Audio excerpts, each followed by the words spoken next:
Good evening, everyone, and welcome to week 3 in CU 122. Chef Suzanne and I welcome you to another fine live session here, and I think we have a pretty exciting week laid out for everybody. Everyone is rocking the house in this group. It is so awesome for Chef Suzanne and I to be surrounded by such enthusiastic people. You're making our jobs tough because there's a lot of great questions coming in. And then you're also making our jobs a lot of fun because of all the wonderful assignments that are coming in. So thank you, everybody, for all the great communication. We really appreciate that. And the enthusiasm this class is putting out is fantastic. And not all classes are that way. So we're not just saying that. Isn't that right, Chef Suzanne? He's not even lying. It's true. There are some classes like pulling teeth to get assignments, to get interaction, and you guys are like on it and even pushing each other. So we're loving this. And we love that. We really appreciate it because I mean at the end of the day, we're here to share with you our experience, and here it is, and it's great to have people taking advantage of it. So congratulations, everybody. We've been really impressed not only with the quality of the assignments that have been submitted, but the thoroughness of the assignments that have been submitted. And that's what it takes to become a professional culinarian, is attention to detail and stepping it up to the plate and running ahead of the curve. So great job, everybody. We really appreciate it. Let's talk a little bit about week 2 in CU 122. I want to hear some feedback on some of the assignments and have to hear what all of you thought about your assignments. So does anybody want to share? Talk about the chicken salad at all, or the stuffed mushrooms? Now they're going to be quiet. I know they want to share. What happened? Yeah. You tell them how great they are, then all of a sudden they get quiet on us. They're just in awe of their greatness. Yeah? Who wants to talk about the bound chicken salad? Anybody? Donald has his hand up. All right, I couldn't see it. Yeah, go ahead, Donald. Yeah, well, I wanted to kind of talk about the stuffed mushrooms. Okay. Yeah, I'm not a big fan of mushrooms all that much, but this turned out really well. I did a sausage-based stuffed mushrooms, but I kind of went with a more Spanish theme using avocado and cilantro, and kind of turned it into a more ethnic flavored dish. It was really good, and the leftover stuffing I had left over the next morning I used to make omelets. Oh wow, good for you. And it turned out really well for that. I want to share that's a great comment. Thank you, Donald. I want to share something about mushrooms that everybody needs to know as a culinarian. Mushrooms are very high in monosodium glutamate, MSG, and MSG naturally opens up the pore on your tongue. And I'll give you an example of what I'm talking about. I don't know if any of you have ever been driving home before, really super hungry, and you're just focused on that button mushroom that's inside your refrigerator. You know that you're going to go blowing through your front door and just dive into that thing, right? Has anybody ever thought that way? No. And if you do, you might have issues. However, has anybody ever thought about a pan-seared New York strip steak topped with sherried mushrooms over the top? It sounds fantastic. And the reason we think that way is because mushrooms by themselves are fairly bland and they really don't do much for us. As a matter of fact, the caloric output is much greater than the caloric input on a mushroom. But when mushrooms are combined with something else, they make that something else taste really good. And that's why we like to incorporate mushrooms into a lot of our foods. The same thing holds with tomatoes, Parmesan cheese, lemons. All those foods are naturally high in monosodium glutamate, which naturally opens up the pores on your tongue and naturally enhances the flavor. So, Donald, I understand the fact that you don't care for mushrooms, but it sounds like you like them now. So that's a good thing. Madeline, what's up? I was going to talk about the bound salad. I did mine 2 ways this week, and it was a little different because normally what I do is I poach my chicken, but I put it in the mixer so it's like a fine like shredded chicken, but this week I did diced, and I'm also not a very, like, I don't like sweetness in my chicken salad, but I went for it and I added the green apples like you had suggested last week, and that made a total difference in the salad. Like, I just felt my taste buds like really like the texture and the combination, and with the citrus and the sweetness, like it's a game changer, and I really enjoyed it. Good for you, Madeline. I'm really glad to hear that because what I heard is that you stepped outside of your comfort zone, and Chef Suzanne and I are real big proponents of that, of trying different things and going in directions that you're not comfortable with, and that's really how you grow as a culinarian. So congratulations, that's awesome. I appreciate that. Penny, what's up? Yes, I done 3 or 4 different chicken salads because I carried some into my coworkers and let them try them. And one of the ladies asked me to do it with canned chicken. Okay, I've never used a canned chicken in my life, but that's the way she wanted it. So I made it for her, and she tasted both kinds. And she said, I'll never go back to chicken salad out of a can. So now she wants her cooked the way that it's supposed to be done instead of in a can. I like it. I like it. That's fantastic. You find that a lot of us have turned to convenience foods over a period of time, and I think that has a lot to do with a lot of the health problems that we experience in today's society, from gastrointestinal problems to gluten intolerance and these types of things. And when people realize the difference in the flavors of the fresh foods, and when you make something from scratch, the quality, we heard that comment quite a bit last week with the mayonnaise, when everybody was making about how much better it tastes when it's natural and fresh. Remember that when you're working with your customers as well, when you're in industry, it goes a long way. So great comment, Penny. Thank you very much. I appreciate that. You're welcome. Christopher, what's up? Hey, Chef. How are you doing today? Good. How are you? I'm doing just fine. So the mushrooms, I've had it 3 times this week already. For the assignment, I did the Italian sausage. Nice. With, green onions and red bell peppers and all that good stuff. Delicious. And then I went back to the store and they had some portobello mushroom caps on sale for $1. So I went ahead and did that, threw some ham in there, some cheddar cheese, and it was delicious. Great. That's awesome. The more you keep doing that, just kind of experimenting with different ingredients and everything else, the bigger your repertoire is going to become, and the more familiar with flavors you're going to become. So great job. Thanks, Christopher. Isaac, what's up? Mr. Mobley. Yeah, I had a question about the chicken salad. Sure.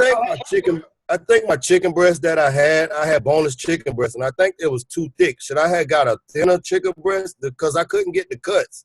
It was just like shredding apart when I was trying to make it.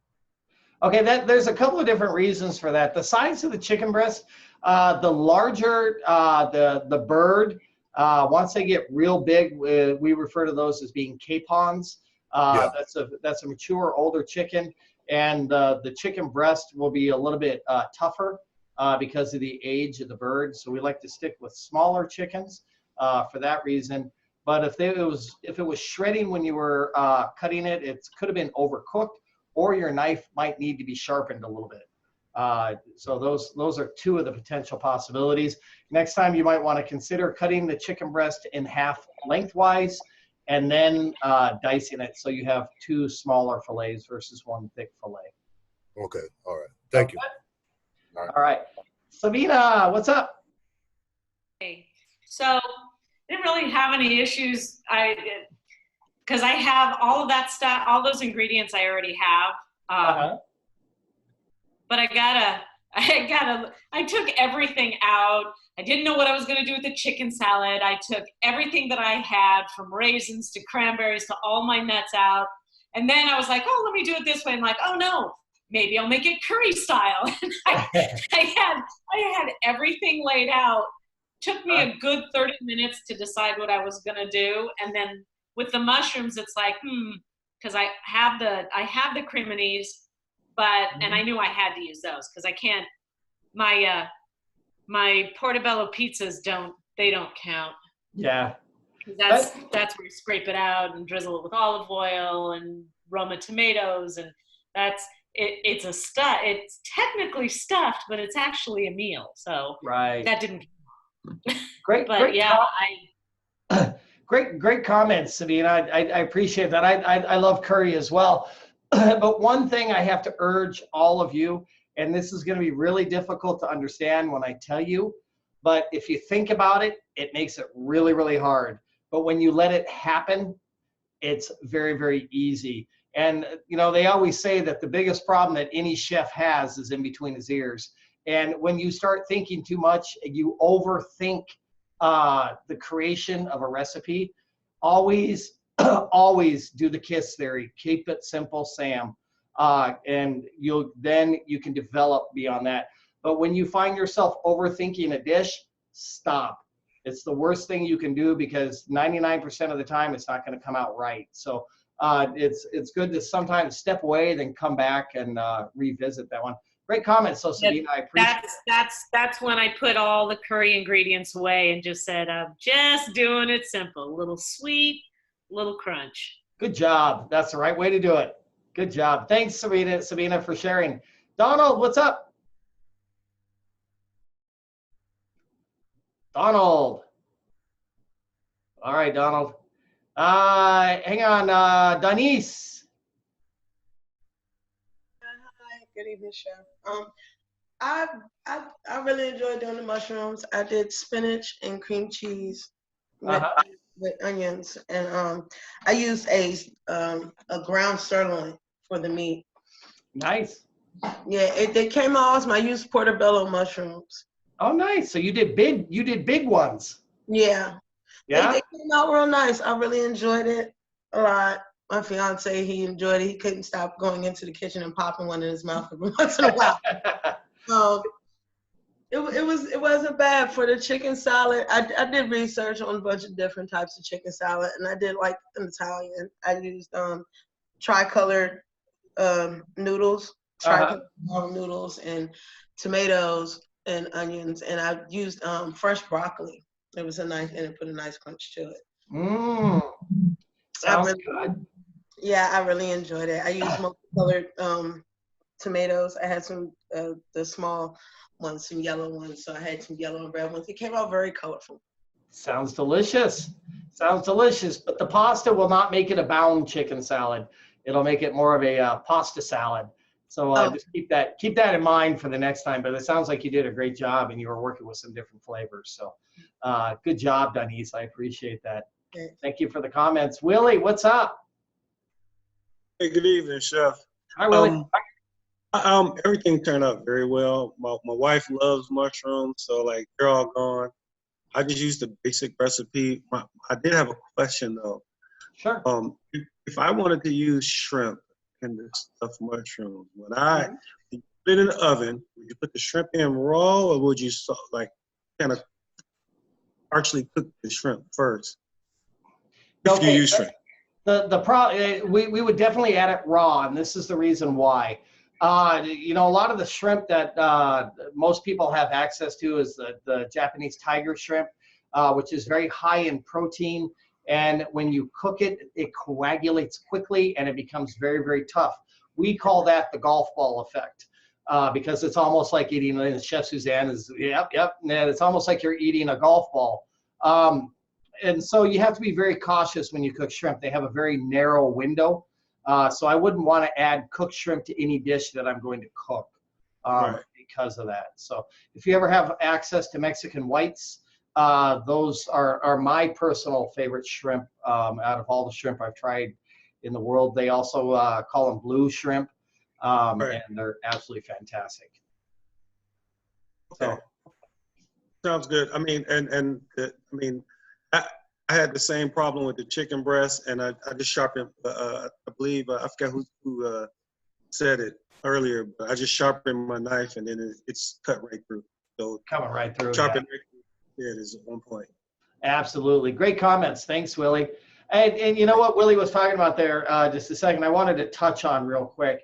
We're not, the recipes that we use are a combination of the techniques that we want you to learn. So at the end of the day, the recipe really does not matter, because the recipe, whether it be chicken salad, tuna salad, salmon salad, whatever the case is, we want you to learn the technique.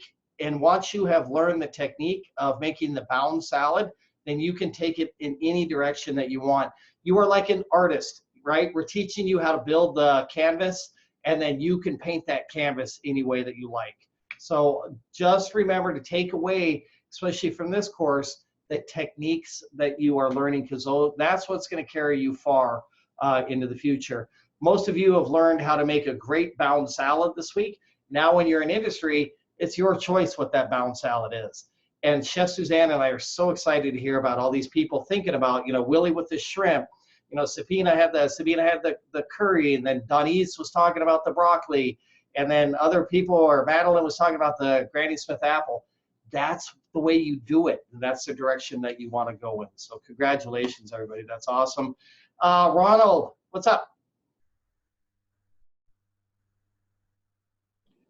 Ronald. Oh, yes, I was unmuting myself. Okay. Hi, guys. Chef, I had studied earlier on the salad. So I did the first part. The first time I did it well. It came out really good. The thickness of the mayonnaise, everything was fine. And then I wanted to improvise a little bit. So I did the second one. I poached it with a cool bouillon. But my mayonnaise was really, really thick. It's nice consistency. But when I used used it with the chicken for the salad, it looks like it was not as thick on the end product. It looks like it was a little bit runny. So I was wondering, could that be because of this acidity in the cool bouillon, or something else? Because what would have caused your mayonnaise to be runny? There's a couple of different things. One, you might not have created that initial emulsion, which as you're adding droplets of oil to your eggs, that's going to thicken your mixture quite a bit. That's when you've created the emulsion. It should become too thick after a period of time.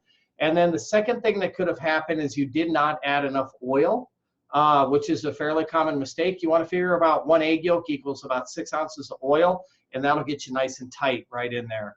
And that could have been potentially the issue right there. But it sounds like you did a great job otherwise. Yeah. Actually, the mayonnaise looked like it was thick enough. The consistency it was like it was firm enough until it reached the chicken. That's why I was like, oh, yeah. What do you have in between, Yeah. So good job, though. Good job. Just work on that mayonnaise a little bit, and you'll be there. So, will do. Thank you. Thanks, Ronald. Chef Suzanne in the house. I am. What's your feedback? My feedback is this week was so much fun. Some of you have already heard this, so just shush, you're gonna have to hear it again. I enjoy grading assignments so very much. I've been creating the PowerPoint, so I've been sending messages the last couple of days, trying to get some images coming in so I can use them for my presentation. But even more so, I actually keep your pictures a secret from myself. I look, when I'm doing your feedback, I open up your narrative, I read it through, get all the information, and then I start grading and look at your pictures so that I can just literally kind of surprise myself. And so if you hear me tell you like, oh my gosh, that looks so good, oh, good job, it's genuine. That really happened right then and there. I want you to know like how I genuinely feel, and I'm super excited when I see all this. And matter of fact, Chef, can I show my PowerPoint real quick? It's all you. I was super excited to make this, so now y'all just gonna have to watch. And I've already told some of the folks that were here a few minutes early, I could have filled up this entire class with PowerPoints of the work that they did this week, because it just, y'all will see, just hang on. Because I just can't even put into words how awesome it was. So let's see, can y'all see my screen? Yes? Okay, cool. I think I've got a dozen pictures or so. I know, right? Isn't that not incredible? Do we have reservations there? I think so. I believe that she requires reservations for chicken salad. And it's actually, I think I cropped it when I was putting the picture in, but those are actually crab cakes and the stuffed mushrooms. Wow. So she totally just wowed. And Madeline was actually talking about how she made 2 chicken salads, which I already knew because I had it in my PowerPoint because her plate looked so amazing. Great job, Madeline. That looks fantastic. I know, right? Christopher proved that sometimes a little less is more, and I thought the texture of his mushrooms looked really good because I believe Christopher had sausage in these mushrooms. Yeah. So he was adding some creativity in there. And Amy, oh my gosh, I mean, how can you not love this? I am a huge chicken salad croissant girl. That's one of my favorite things to eat in a restaurant. So this hit me in my heart. I mean, literally, and there's heart, so it hit me in my heart. And then here also, nice. setting them up like some canapes. Nice. And then Hector turns radishes into something spectacular. Nice. So the skills and like I said, the bar has been raised. Selby, another person who thought outside the box. It's hard to tell in the picture, but when I tell you that this is a buffalo chicken salad, and she's got some blue cheese on there. She got some of her buffalo sauce on the side. Just wow. Wow. Love that. I mean, wow. Also, just the creativity. Right here also, take something classic with the tomatoes and the avocado and just make it something impressive. That looks great. These people are giving us a run for our money. I know, and like Victoria here has just about the coolest little serving dish ever, and she made the best of it here with her stuffed mushrooms. Nice. And you can't beat that. Again, sometimes less is more, and she really proved that. But Anthony proved that sometimes using grandma's recipes and plating techniques can get you a gorgeous plate of food. Great job, Anthony. That's nice and clean. I like that. Isn't that great? That is sweet. And same thing with Elizabeth.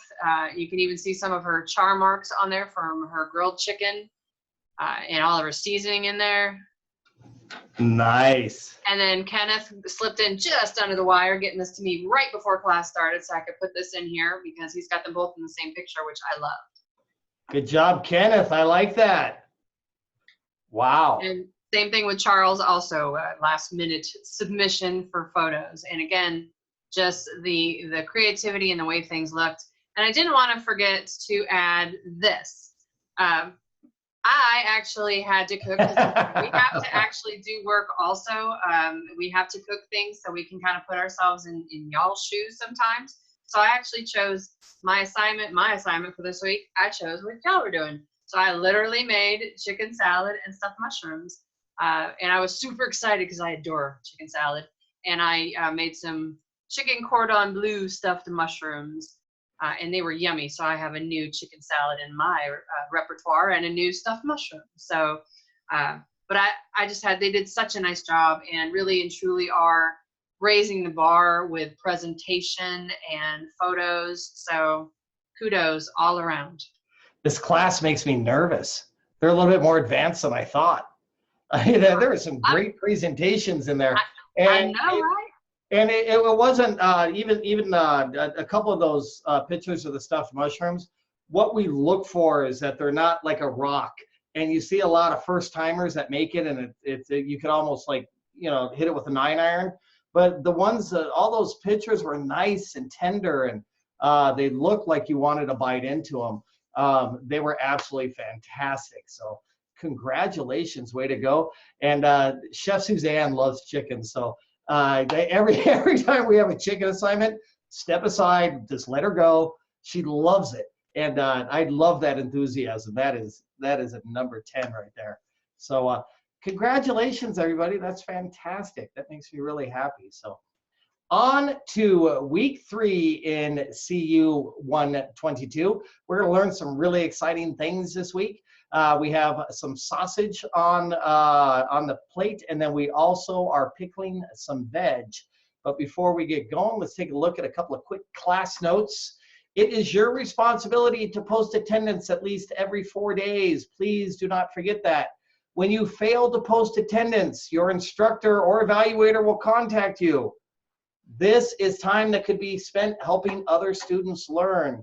So what happens is we get pulled away to chase people down that haven't posted attendance in a little while other students that are posting attendance need help and want to learn, but we're unfortunately chasing people. So just be respectful, just post attendance every 4 days. It keeps you close to the program, and the students that do that on a regular basis are the ones that constantly succeed. So that's the mentality behind it. So please help us with that. Excellent job in week 2. This class rocks. We had one of the highest on-time submission rates out of any of the classes here at Escoffier, and there are a lot.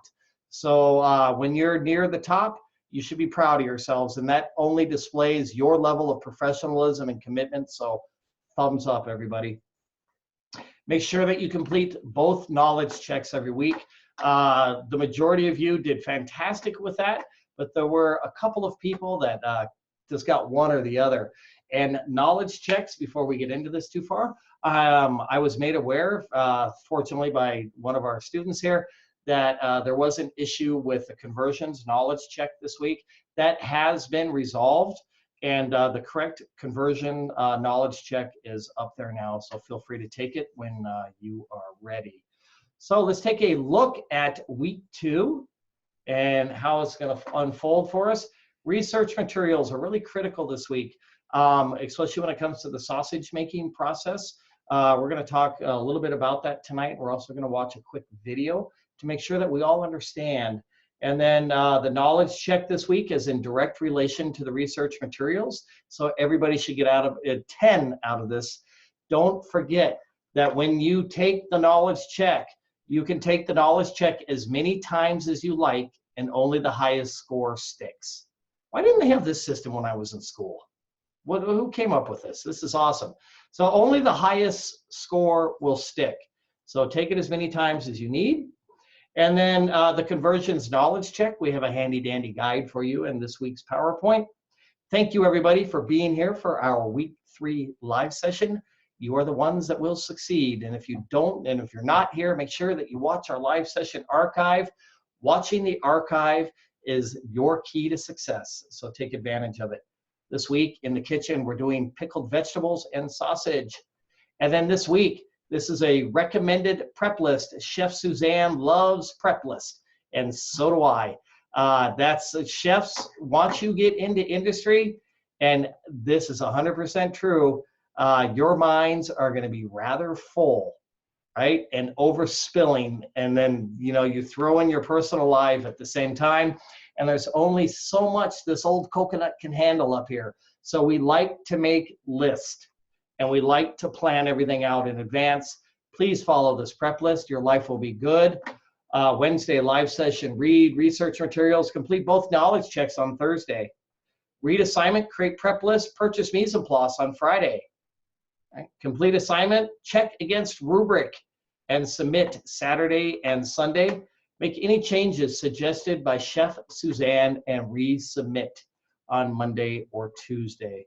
Make sure that before you submit your assignment, you check it against the rubric. Just take a little pen and just mark everything off just to make sure you have it all there, that you're paying attention to detail.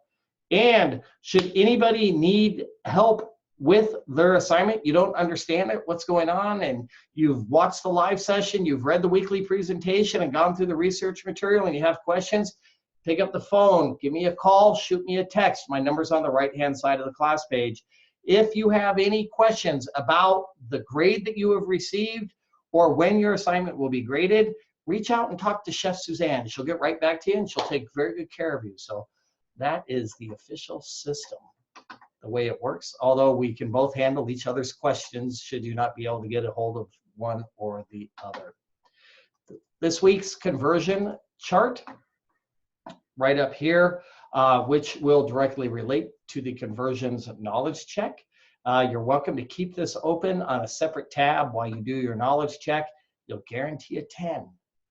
That's what we like. Each week, we're going to start talking about a little bit about different kitchen equipment, things that you can expect to see when you get into the kitchen, and it'll also help you when you get into some of your other classes to understand exactly what's going on. This week, sheet pans. Sheet pans are a chef's best friend. They're 18 by 26, and then we have a half size and we have a quarter size, and then we also have a perforated sheet pan that we would use in a smoker, or we'd put things on there that we need to cool quickly, which allows the air to flow through. So sheet pans are essential in the kitchen industry. When you are baking, roasting, storing things, we use sheet pans. So we used to fill at the DoubleTree when I was the chef there. We went through 60 sheet pans a day of bacon, just to give you an idea of volume. Hotel pans. This is a standard size pan in the kitchen. Regardless of the kitchen you go into, regardless of whether it's in the United States or in a different country, we all use the same size pan.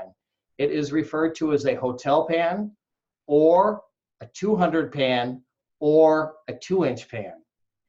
All other pans in the kitchen are variations of that one pan. So we have half, third, ninth, sixth are the different sizes. And then the number 200 refers to the depth, okay? So if I ask you for a 400 pan, I'm asking you for a 4-inch pan. For some reason, we can't just say it. We call it in code. I don't know why, like somebody's listening. But if I ask you for a 600 pan, that's a 6-inch pan. So start getting yourself familiar with that as you get yourself into industry. Parchment paper is called Quinlan liner in industry. Quinlan liner is what we put on the sheet pans to protect them and also help cook the food. Later on in the course, we'll be working with en papillote, is where we wrap our fish in this parchment paper. So start getting yourself familiar with it. Roasting pans, we use quite a bit for various things, for especially for our buffets when we're doing roasted steamship round and other large primal cuts of meat. And then, of course, the handy dandy speed rack right here. For those of you that are in industry now, you've probably seen some speed racks floating around, and they are in every kitchen, and they are a man's best friend. Forget the dog, remember the speed rack, because that's where it's at, okay? So those are a couple of pieces of kitchen equipment for you to get familiar with this week. Any questions so far? Check it out, Chef Suzanne, and I love this next subject. It's one of our most favorite things to talk about, and I'm going to tell you a little story. So it's story time, class. So we are getting into the world of charcuterie. Charcuterie is the development and the process of preparing things like sausage, hot dogs, pepperonis, and all those styles of preserved meats, pâtés included. And the story goes as this. Please remember, it's really, really important. Back in the medieval days, the royalty, the kings and the queens, would oftentimes get the primal good cuts of meat. So if there was a tenderloin coming off the cow, they would get the Chateaubriand, which is the center cut, and then the poor cuts, the bad cuts, would go down to the poor people. The other unusable parts of the cow that the royalty didn't want was sent down to the poor people. The poor people had no methods of preservation, and they had to figure out a way to make this food palatable, in a way to eat it that they could digest. Hence, that was the development of charcuterie. Charcuterie is designed to make food palatable, and then it is also designed to preserve foods. So things like pepperonis or sausages or Genoas and serranos and prosciuttos, all those things are methods of preservation, because obviously they didn't have Whirlpool back then. So, you know, these poor people were always looking for a way to keep their food fresher for a longer period of time. And we have a slide here. The charcuterie is traditionally prepared by the garde-manger chef. The garde-manger chef is the one in the kitchen that is primarily responsible for the cold preparation of foods, pantry items, salad dressings, salads, ice carvings, chaud-froid salmons, that type of thing would fall underneath the garde-manger chef. And garde-manger, for some reason, is spelled a little funky, but that is the correct way of spelling it. It sounds like garde-manger, but it's actually pronounced garde-manger. Very important. So we talk about different things up here. Galantines, ballantines, those are both referred to shapes. One is a ball, one is a log, and traditionally like a chicken breast that is filled, or a chicken thigh that is stuffed with a mousse. Pâtés and confits are also other forms, and there's various pictures down here. So please make sure you take special note of charcuterie. You will be passing along that at some point in time in your career. And it's always great to be able to talk to your staff about where the food came from and the development of it, because it helps them understand what you are trying to achieve. Plus, it's also great tableside. And going to an interview and explaining that to the chef that you're looking to get a job with, you'll rock his world. And that's what we're here for. Any comments on that, Chef Suzanne? Yeah, this is definitely near and dear to my heart. I absolutely adore charcuterie. Terrines, pâtés. I feel like that, you know, a lot of places don't do these kind of things, but it's because they're very involved. There's a lot of work involved. So technically it can be kind of expensive to make these, but they're so delicious, and it's a skill that not a lot of people possess. So like Chef said, it's a great thing to be able to say, yeah, I know how to make a ballantine. I can make terrines. I'm really great at making pâtés. So it's not something we spend a lot of time on, but it's something great. That's something that I enjoy doing just in my kitchen for funsies. So it's, you know, these are the kind of things that, you know, you can turn into your own kind of little hobbies. And, you know, that, like Chef said, it's medieval times, but yet these things are still around. Why? Because they're yummy, right? They're yummy. And so if you think, well, I've never had any of these, or I've never seen any of these, you've seen these types of things. Anybody ever seen, and you know, grandpa or that weird uncle you have ate that hog head cheese? Charcuterie. Right? See it at the grocery store and you're like, I don't know what that is. Right? That's what it is. That, you know, that's what they've evolved into being. So you know what it is, and it's a super, they're yummy. But I think they're kind of a love it or hate it kind of thing. And I'm a lover. Yeah. And it's not that charcuterie was invented. It wasn't some trick chef that was doing nouvelle cuisine back in the medieval days. It was the peasants that were trying to figure out a way to preserve their foods. And, you know, thousands of years later, not thousands, but about, what, 1,000 years or so, less than 1,000, 800 years, we're still doing the same thing. So they must have done it right the first time around. So remember, charcuterie, wherever you go, it's going to carry you far. Our next subject that we're going to talk about is force meat. Force meat is something that we will utilize in charcuterie quite a bit. That is basically, in layman terms, just the ground meat. Force meat traditionally is a mixture of different meats, especially in French cuisine. It's a blend of different meats and fat that have been ground together and or passed through a sieve or pureed. So force meat can refer to all three of those. And depending on what you're making, if you're making sausage, your grind is going to be a little bit more coarse. And then if you're making pâtés or terrines or galantines or ballantines, your puree, it's going to be a very smooth puree. So depending on, it's not a one size fits all for the force meat. Meatloaf, for example, is prepared from ground beef, and ground beef is a force meat. So that is one of the key things. We're going to talk briefly about sausages here. Sausages come in thousands of different varieties, and it would be nearly impossible for us to touch on all of them. But sausages are a preserved item, and they are preserved with sodium nitrates. Traditionally in modern society, Sodium nitrates prevent the spread of listeria. Listeria is a type of foodborne illness that is primarily found in force meat products.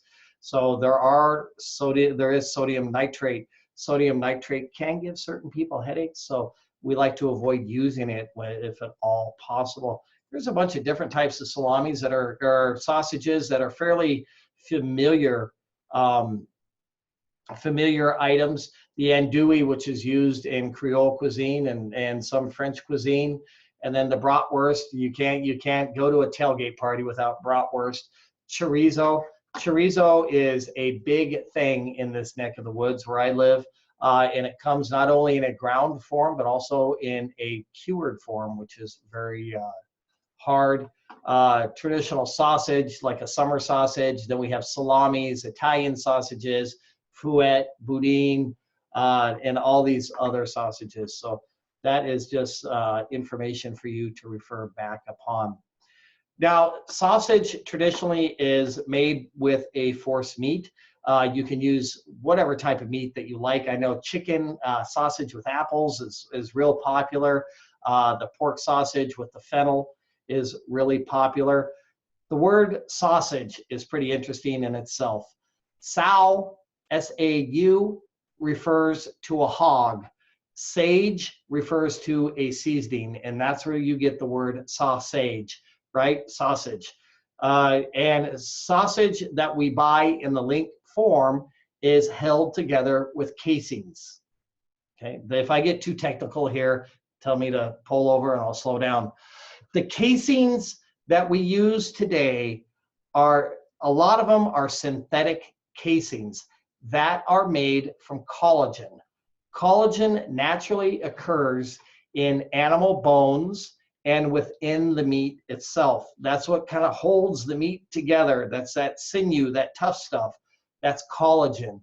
They extract that and then they'll create the casings as it is. Natural casings will come from different animals depending on the application. So if you're going to be doing, for example, an Italian sausage or a kielbasa or a bratwurst, that natural casing will come from a smaller animal, such as a goat or a sheep. Once you get into larger forms of charcuterie, such as salamis and that type of stuff, if there is a casing on there, then they'll go to hog, which is a much larger animal. And that is traditionally the intestinal tract below their stomach. They'll pull that out, and that is the casing, that tubular stuff. And I have some pictures right here of that. This is what the casing looks like when it comes in. It's generally in a bucket, in a liquid. We'll pull it out, we'll wash it out, we'll clean it up real well, and then we'll fill our sausages with that. This is just a large process where they twist the links. And then this is the sausage stuffer right here that is loaded, and it looks like they have a synthetic casing on there as well. So, any questions about casings? What's up, Ken? So, all right, so the casings, when they're natural, and let's say they're being smoked. Correct. The nitrates that's in the meat that's stuffed in the casing keep the casing from going bad. Theoretically. Okay. It keeps the meat from going bad. Right. But what keeps the casing from not going bad? They actually do touch the sodium nitrate, but the casing is going to cook thoroughly. Because when you do cold smoke, you do bring it up to around 160 degrees. Even when you cold smoke, the reason you have to bring it up above 150 degrees is because a lot of these meats have very tough collagen strains in them. Tough cuts of meat like pork butt, pork shoulder, have strands of collagen that look like a piece of twine. Okay, that's why when you bite them, they're extremely tough. But when you cook them above 150 degrees, that collagen begins to untwine, and that's why the meat becomes a little bit more tender. That also will kill all the bacteria along with the sodium nitrates in there. That's going to keep your casing in good shape, and it's also going to keep your meat in good shape for a period of time. Thank you, Chef. Sound good? Yep. All right. So, Sabina, what's up? Where do I find them? Where do you find them? You can ask your butcher at your local grocery store. They're probably not going to have them in stock, but they can order them for you, or at ethnic markets quite a bit. They carry them as well. Chef, you can also find them. You can also find them in sporting goods stores. So around here, if I go into like a Bass Pro, may have them. Academy sometimes have them over by like all their grilling and smokers and things. You can find them there. Yep. So Yeah, you can actually find them. I don't think they're going to be here in Southern California. We don't have a lot of Bass Pro shops. Yeah, they're in the sporting goods stores. Yeah. We don't. We have Dick. Yeah, actually Dick's does sell that stuff, because a lot of the people that do the hunting like to make their own sausage, so they do carry that stuff. You can pick up a 44 Magnum and a bucket of casings, and you're good to go. Right? You're set. All right. You guys do know where I live, right? We don't go hunting here. Well, I'm in LA. Yeah, got to go to the outskirts. Okay, I'll take you hunting, Sabina. No, it's all good. All right. Thanks, Sabina. How about Willie? What's up? Can you use like pig intestine, chitlins? Not to my knowledge. I'm not familiar with that, and I haven't heard that, so I couldn't honestly tell you if you could or you couldn't. But the intestinal tract from those animals is what we've traditionally worked with. So. Well, yeah, it's a pig intestine. It's just called chitlins, southern. Right. Depending on how large they are, because I've seen some intestines come off some hogs, and you could actually wrap your body in it. And then because they're big, and I don't know what that thing was eating, but that's a whole nother story. But the intestinal tract, it might work. So I would try it. Yeah, I'm going to try it. All right. Thanks, Willie. All right, ladies and gents, this week in the kitchen, we are making breakfast sausage, which does not require casing, and it is a fresh sausage, so it's not going to have any of the sodium nitrates in it that we had to talk about. Please be conscientious of a couple different things this week. When you make this sausage, make sure that you are very conscientious of the temperatures surrounding you and the sanitation issues. Chef Suzanne's going to be real tight on your sanitation this week. You're working with raw meats. We want to make sure that we're preventing any type of cross-contamination, and that we're also cooking our pork to a minimum of 160 degrees. And I think she's going to want to know that. Let's take a look at this quick video. We're not going to go through the whole thing. I actually think they don't cook the pork or the sausage. I think they actually cook it next week. Do they cook it next week? Okay. Yeah, they make it and portion it and freeze it. And they make it the following week. Okay, I'm so confused. Which is even better. Let's take a look at the assembly process of the sausage this week. I want to mention a few things along the line. Sausage is a mixture of ground meat, usually pork, and a variety of seasonings. The mixture is then either formed into a patty or stuffed into a casing. There are three basic groups of sausages: fresh, cured, and smoked. Curing and smoking are preservation methods, so those can keep for a long time. Breakfast sausage, on the other hand, is fresh, so it has to be eaten quickly and cooked thoroughly. First off, in a separate bowl, place the ground pork on ice. This is a necessary step for sanitation when working with raw meat. It also needs to be cold so that the correct texture can be achieved. So what they're talking about right there is if your fat begins to get too warm when you're mixing this, it's going to disperse and you're going to end up with a drier sausage. So you have to make sure you keep that meat cold, and you also keep the fat cold. And then, for example, meat you always see that 80-20, 80-10, 90-10, whatever on meat. You need to be very conscientious of that. For this exercise, you probably want to go 75-25. They're referring to 75% meat, 25% fat, right? So 80-20, like an 80-20 hamburger grind, would refer to 80% meat and 20% fat. So you need to be real conscientious of that with this week's recipe. In another bowl, combine the sugar, salt, and other spices. Chef is not on the screen. That works.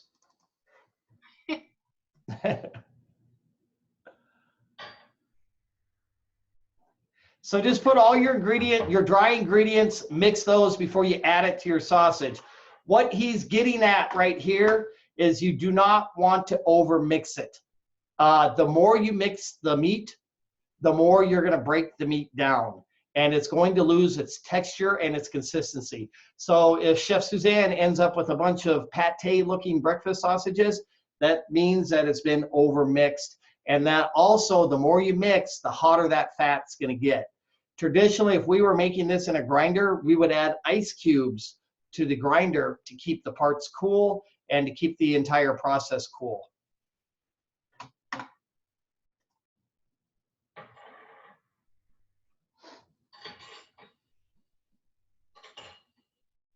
I think it's homogenized. Next, slowly add in the iced water and continue to mix until the sausage is sticky. Adding the water carefully allows the fat. So make sure that when you're adding your ice water this week, that water is cold. Just don't take a cup of water and put 2 cubes in there and then dump it in there. You want your ice water to be at 32 degrees. And then you're going to add it slowly, and then you're going to mix it in. And that's going to help stabilize the fat that's in there. And protein to bind and form a better sausage consistency. This process should take roughly 2 minutes.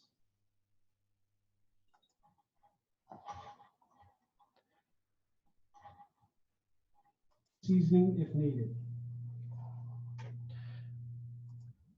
So before you portion out your sausage, this is a trick from experience.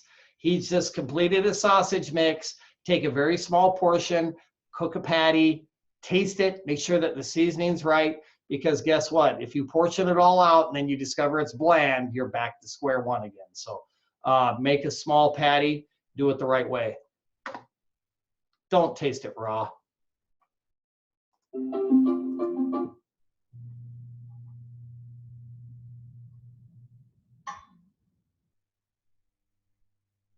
It takes about 2 to 3 minutes.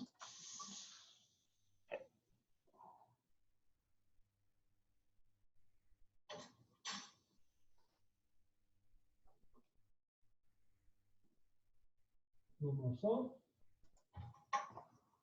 Shaped into a 1 ounce patty. Alternatively, if you plan to slice into portions, mold all the mixture into a cylinder shape and roll tightly in plastic wrap.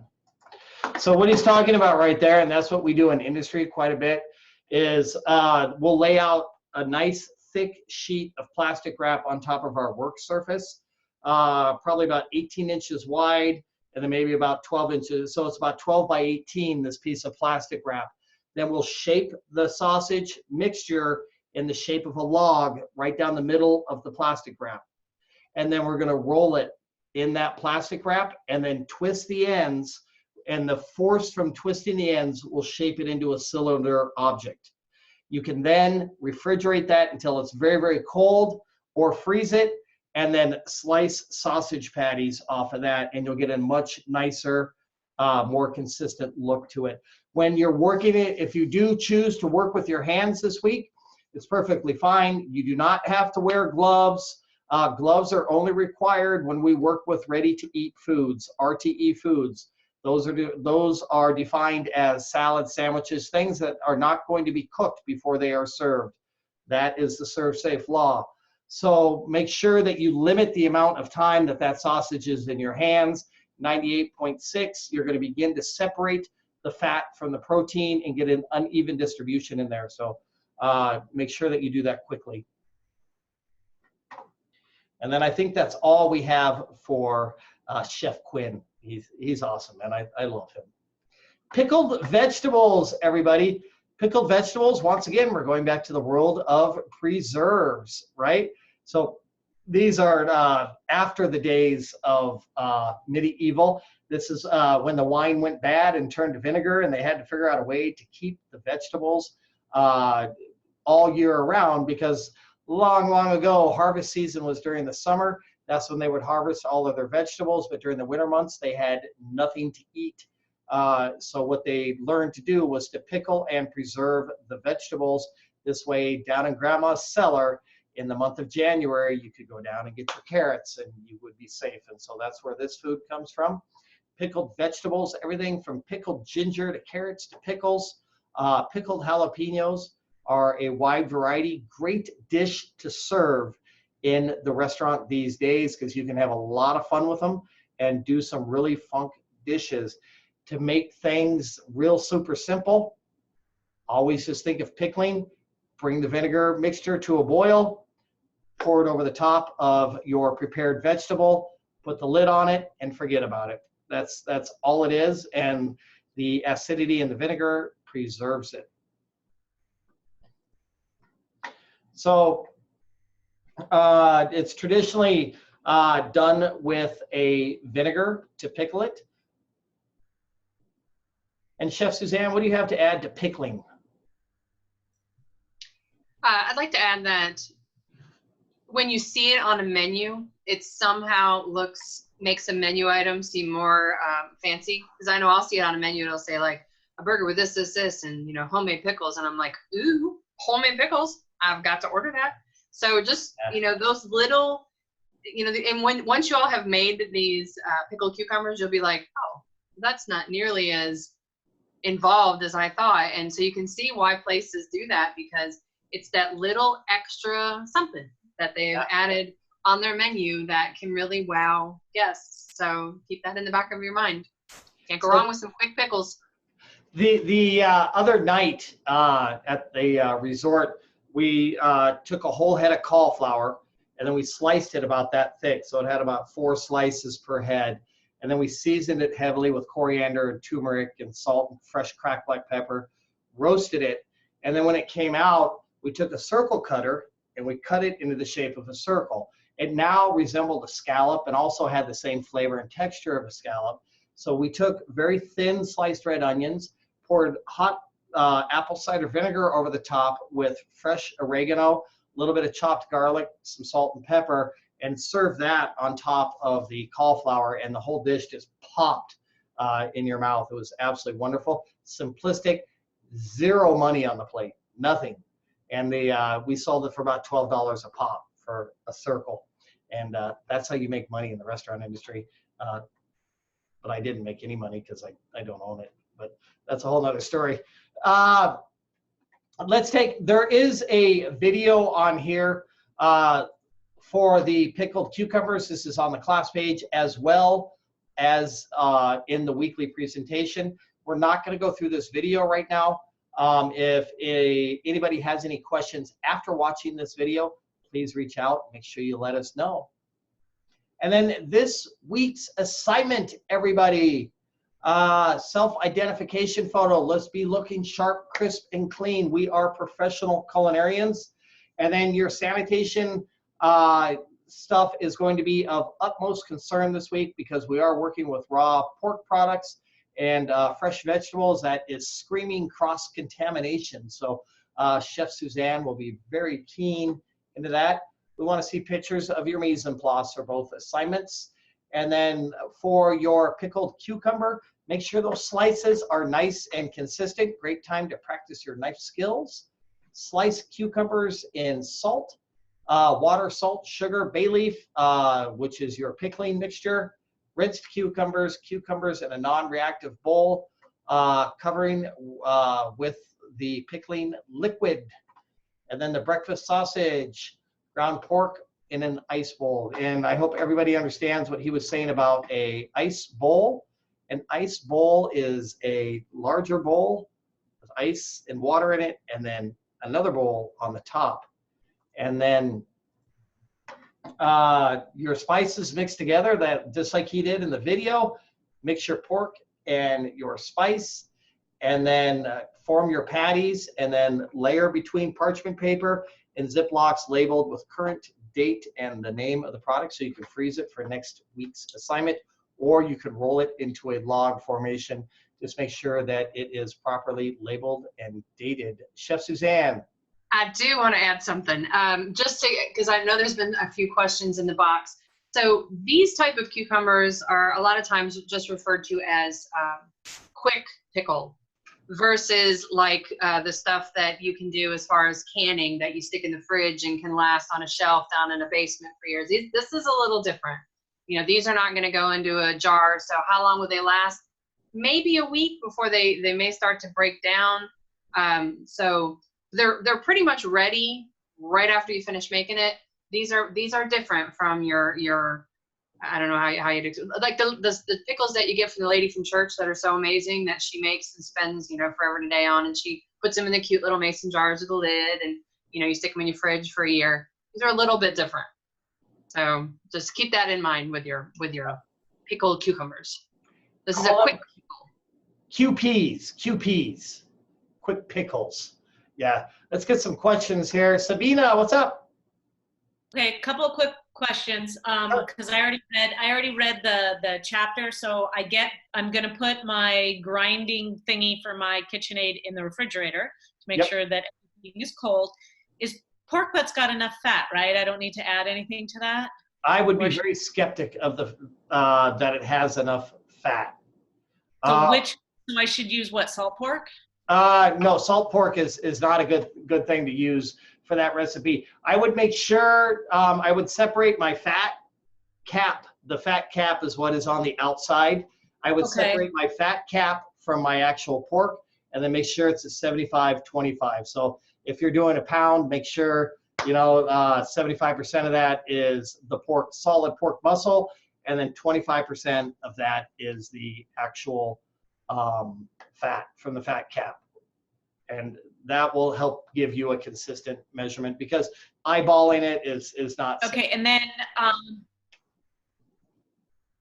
no, I weigh everything. It's the thing about doing a keto diet, you learn how to weigh everything. Mm-hmm. Now what about fresh herbs versus dry herbs? What about fresh versus dry herbs? Okay, ground dry sage has a radically different flavor than the fresh sage that you're going to get. It's a much more pungent, much more aromatic flavor that you're going to get from the dried, and it's going to disperse much better into your sausage. However, if you want to use fresh, go for it. Yeah, no problem there. Okay, and then last question, is it cool if we put the pickles in a mason jar instead of a covered bowl? Actually, if you do it in a covered bowl for the pitcher for the assignment, and then put it then into the jar, yeah, that'd be great. Does that work, Sabina? Okay, cool. Thank you. That was. You're welcome. Yep. Willie, what's up? My question was, I heard you mention you add ice cubes to the grinder because I plan on grinding my the pork. How exactly would you add ice cubes to the grind? How would you do that? You add ice cubes to the ground meat mixture. If you plan on grinding your own meat, is that what you plan on doing? Yes. Okay, put your grinder attachment in your freezer before you use it. So there's no need to put ice in? No, if your grinder attachment is frozen, it should get you through, because I would assume you're not going to make 50 pounds, but it can actually seize up your grinder putting ice in it. I had a student one time forgot to refrigerate or freeze their grinder components, so they tossed them, hooked it up, and thought they'd feed ice through it. It does not work like a snow cone machine. It does very bad things. So yeah, just make sure everything's cold ahead of it. Just learn from someone else's experience, and I happen to witness that it was a bad day. We're just saying. And in industry, when we do this, we work with the large Hobart grinders that it'll push a Chevy Pinto, or it'll push a Chevy through that thing, no matter what. And so, yeah, if you have a smaller home unit, you might want to be careful about that. So, Okay. My other question is, we're stuck with, we have to do the ovals, correct? We have to do the circles for the cuts on the cucumber? For the cucumber, yes. Just for this exercise, because we're trying to ensure that you're getting the right knife cut and you're getting the right look. And when Chef Suzanne grades it, she's going to be able to see it a lot better that way. So it'll help. So you might want to do, you could just do a small portion for the assignment, and then, you know, the rest of it, you could do whichever cut you like. Okay. Can we add carrots and onions and things like that, or do you guys just want us to stick with cucumber? I would stick with just the regular cucumbers in one small bowl, and then, you know, in your larger batch, then you could add your carrots and your cucumbers and that kind of stuff. Okay. Does that work? All right. Thanks, Lily. Madeline, what's up? I have a personal question, so I was going to ask if you guys could stay after class so I could talk to you guys. Sure, or you could just shoot me a private message and I'll help you out. Okay, it's kind of long, so I just wanted to do it verbally if that's okay. Sure, give me a call right after class and I'll help you out. Okay, thanks. You're welcome. All right, ladies and gents, thank you very much for a good week 3 live session. Chef Suzanne and I are so happy to be working with this class. It's a really awesome experience. Make sure that you post your attendance at least every 4 days. Do not take away from students that are trying to get help. So we would really appreciate that. It just leads to your success. If you have any questions, make sure you reach out. You'll let us know. We are here to help you succeed. Have a great day, everybody. Take care.